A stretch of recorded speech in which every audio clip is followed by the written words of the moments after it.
All right, trigonometry, part 2. So, as we continue your notes, we're going to look at some additional problems. All right, some additional problems of what you might see. So this one's asking for sine A. So sine A of this triangle. Note that B is our right angle, so therefore this is the hypotenuse. So I'm going to sign that hypotenuse. And sine A is over here. So sine A. So which side are we going to assign as the opposite of A? Okay. Which side is the opposite of A? All the way across. That one's going to be our opposite. Okay. So although we don't need it for sine, because remembering our SOHCAHTOA, sine is opposite over hypotenuse. I'll add that right here.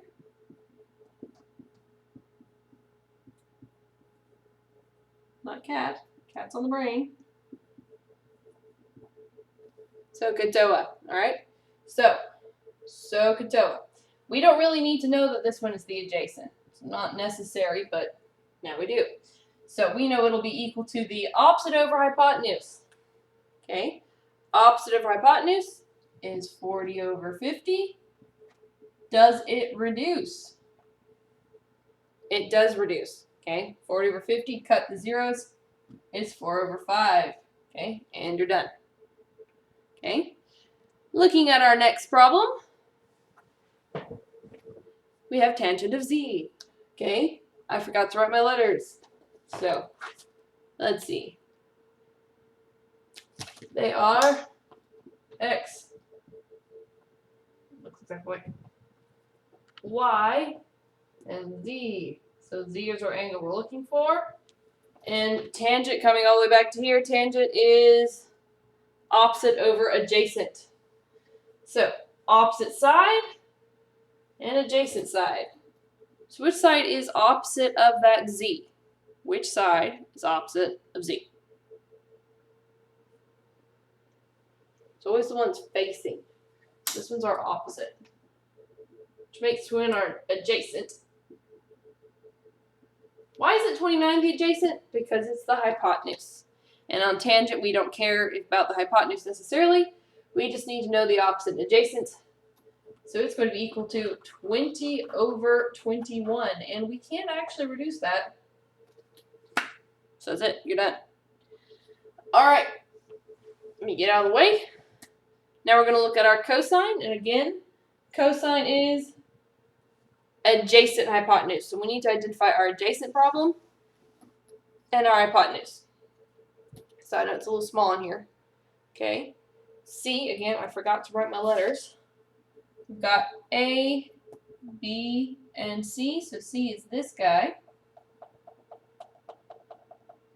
And we're wanting the adjacent. So I still think it's easier to identify the opposite and the hypotenuse first. So hypotenuse is right there. Okay. And the opposite is 16.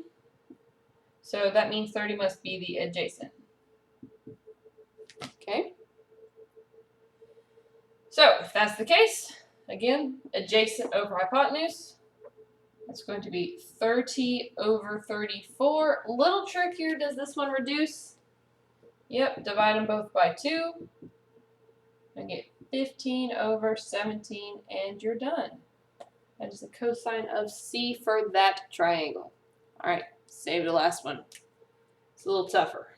We can handle it. All right. Let me get adjusted. Okay. Do my best to get this in camera frame. If I prop it up a little better.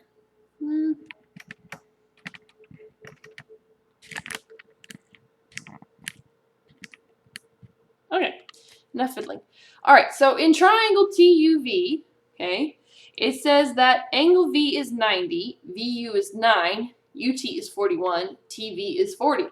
And this says sine of U is to the nearest hundredth. Now, if you ever see sine, okay, that's the same thing as sine of U. Okay, so that's what we're looking for. So when in doubt, draw it out. So we're going to draw a right triangle. They will always be right triangles. Like so.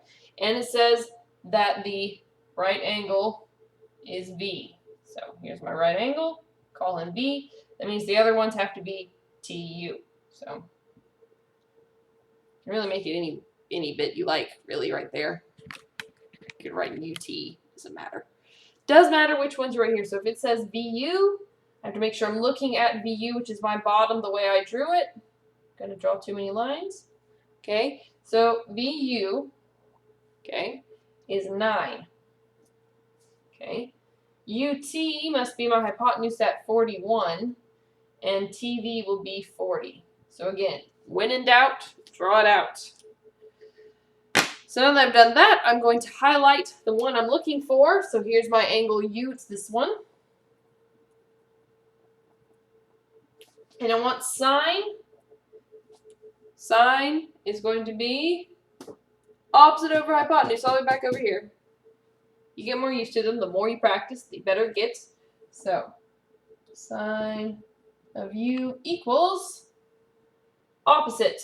Which side is the opposite? Your opposite. All right, and our hypotenuse is 41. So we have 40 over 41, but it wants to know to the nearest hundredth. How on earth can I find that out? I will take a calculator. I will type in 40 divided by 41 and get 0.975609756 hundredth. Hundredth is 2 decimal places. So I will get 0.98. I know it says 0.97756, etc. But this 5 bumps up my 7. So this is my final answer. And you're done. Again, for the game, can you spot the cat? And you finished your geometry lesson. I'm very proud of you. Go ahead and try and tackle your delta math. Let me know if you have any questions.